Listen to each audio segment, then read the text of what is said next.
देखिए, जब भी आप पेट का अल्ट्रासाउंड कराते हैं तो रिपोर्ट में कई बार आपको हिपैटोमेगेली या फिर स्प्लिनोमेगेली वर्ड देखने को मिलता है। हिपैटोमेगेली का मतलब होता है लीवर का बढ़ जाना या फिर लीवर में सूजन आ जाना, और स्प्लिनोमेगेली का मतलब होता है स्प्लिन या फिर जिसे कि हम आम भाषा में तिल्ली भी बोल देते हैं, उसका बढ़ जाना या फिर उसमें सूजन आ जाना। तो आज की वीडियो में हम जानेंगे इनके बढ़ने के क्या कारण होते हैं और इनके क्या क्या सिम्टम्स होते हैं और इसका क्या ट्रीटमेंट किया जाता है। यदि हम इन दोनों की लोकेशन की बात करें तो यहाँ पे हमने एक पिक्चर लगाई हुई है।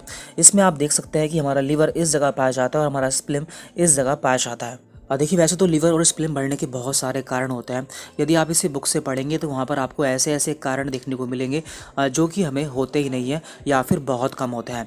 इसलिए यहाँ पर हम केवल उन्हीं कारणों के बारे में बात करेंगे जो कि बहुत ज़्यादा कॉमन है या फिर वो आपको बहुत ज़्यादा देखने को मिलता है। तो पहले हम बात करते हैं हिपैटोमेगेली के बारे में, यानी कि लीवर का साइज़ बढ़ जाना। देखिए, लीवर हमारे शरीर में पाया जाने वाला एक बहुत ही महत्वपूर्ण ऑर्गन होता है। ये हमारे डाइजेशन यानी कि हमारे पाचन में हेल्प करता है। साथ ही साथ हमारी बॉडी में जितने भी टॉक्सिन्स बनते हैं उन सभी को ये डिस्ट्रॉय करता है, और जो हम मेडिसिन्स खाते हैं उन्हें भी ये डाइजेस्ट करता है। अब हम जान लेते हैं कि हिपैटोमेगेली के क्या क्या सिम्टम्स होते हैं, यानी कि जब भी हमारा लीवर का साइज़ बढ़ जाता है तो हमें क्या क्या सिम्टम देखने को मिलते हैं। देखिए, 80% लोगों में इसका कोई भी सिम्टम नहीं देखने को मिलता, यानी कि उन्हें पता नहीं चलता है कि उनका लीवर का साइज़ बढ़ चुका है। लेकिन कुछ लोगों में इसके कुछ सिम्टम्स देखने को मिलते हैं, जैसे कि हल्का दर्द होता है।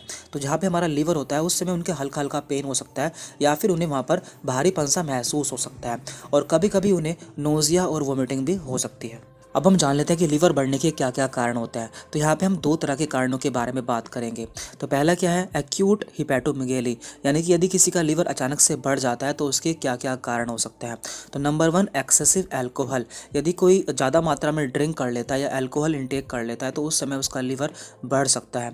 Number 2, large dose of medicine, vitamin और सप्लीमेंट। यदि कोई ज़्यादा डोज में मेडिसिन ले लेता है या सप्लीमेंट ले लेता है या विटामिन ले लेता है तो उस समय भी उसका लीवर का साइज़ बढ़ सकता है। नंबर 3 यहाँ पर इन्फेक्शन। यदि किसी को अचानक से इन्फेक्शन हो जाता है तो भी उसका लीवर का साइज़ बढ़ सकता है। तो इन्फेक्शन यहाँ पर कई तरह के हो सकते हैं, जैसे कि मलेरिया, टाइफॉइड, इसके अलावा वायरल हेपेटाइटिस। इसके अलावा यहाँ पर 4th नंबर है पुअर ईटिंग हैबिट।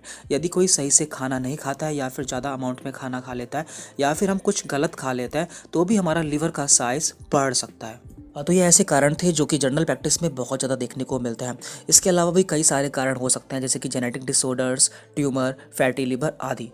अब हम बात करते हैं इसके ट्रीटमेंट यानी कि इलाज के बारे में, इसे ठीक कैसे किया जाता है। देखिए, पहले हमें इसे कंफर्म करना होगा कि हमें जो हमारा लीवर बढ़ा है उसका कारण क्या है। तो इसके लिए हमें कई टेस्ट कराने होते हैं, जैसे कि ब्लड टेस्ट, अल्ट्रासाउंड। तो उसके आधार पर उसका ट्रीटमेंट किया जाता है। तो एलोपैथी में इसका सिम्टोमेटिक ट्रीटमेंट किया जाता है, यानी कि जो हमें प्रॉब्लम होती है उसे ठीक किया जाता है।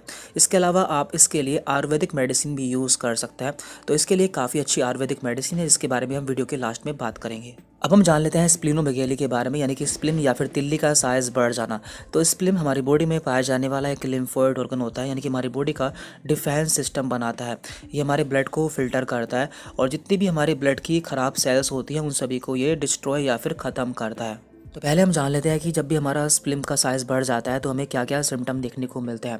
तो इसका पहला सिम्टम है लोकल डिस्कम्फर्ट, यानी कि जिस जगह हमारा स्प्लिन पाया जाता है उस जगह आपको हल्का हल्का दर्द महसूस हो सकता है।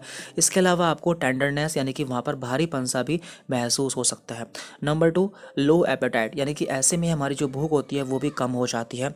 नंबर 3, फैटिक, यानी कि हमें थकान महसूस हो सकती है। एंड नंबर 4, एनीमिया, यानी कि हमारे जो खून है वो भी कम हो सकता है, क्योंकि जो हमारा स्प्लिन होता है उसका जो मेन काम होता है वो ब्लड को फिल्टर करना होता है। तो यदि हमारा स्प्लिन ब्लड को फिल्टर नहीं कर पाएगा या फिर वो सही से काम नहीं कर पाएगा तो जो हमारा खून है वो कम हो जाएगा। हम जान लेते हैं कि स्प्लिन बढ़ने के क्या क्या कारण होते हैं। तो यहाँ भी हमने दो तरह के कारण लिए हैं, एक होता है मोस्ट कॉमन और एक होता है लेस कॉमन, यानी कि ऐसे कारण जो कि हमें बहुत ज़्यादा देखने को मिलते हैं, या फिर यदि हमारे पास में कोई मरीज आता है तो हम सबसे पहले इन्हीं कारणों के बारे में सोच सकते हैं। तो पहला कारण है यहाँ पर इन्फेक्शन। तो जब भी किसी को इन्फेक्शन हो जाता है तो उसका स्प्लिन का साइज़ बढ़ सकता है। तो इन्फेक्शन भी यहाँ पर 3 तरह के होते हैं, एक होता है वायरल, एक होता है बैक्टीरियल और एक होता है पैरासिटिक। तो वायरल क्या होते हैं, ऐसे इन्फेक्शन जो कि वायरस के द्वारा होता है, जैसे कि हेपेटाइटिस। तो जब भी किसी को हेपेटाइटिस यानी कि लीवर में वायरस इन्फेक्शन होता है तो उसका स्प्लिन का साइज़ भी बढ़ सकता है। नंबर 2 है यहाँ पर बैक्टीरियल, यानी कि बैक्टीरिया के द्वारा होने वाले इन्फेक्शन, जैसे कि टाइफॉइड, एंडोकार्डाइटिस, टीबी। तो जब भी किसी को ये इन्फेक्शन हो जाता है तो उस समय भी उसका स्प्लिन का साइज़ बढ़ सकता है। एंड नंबर 3 यहाँ पर पैरासिटिक, तो पैरासिटिक में आता है मलेरिया। तो मलेरिया के केस में भी स्प्लीन का साइज बढ़ सकता है। इसका दूसरा मुख्य कारण है पोर्टल हाइपरटेंशन। तो पोर्टल हाइपरटेंशन क्या होता है? देखिए, हमारे लीवर से कुछ खून की नलिकाएं निकलती हैं।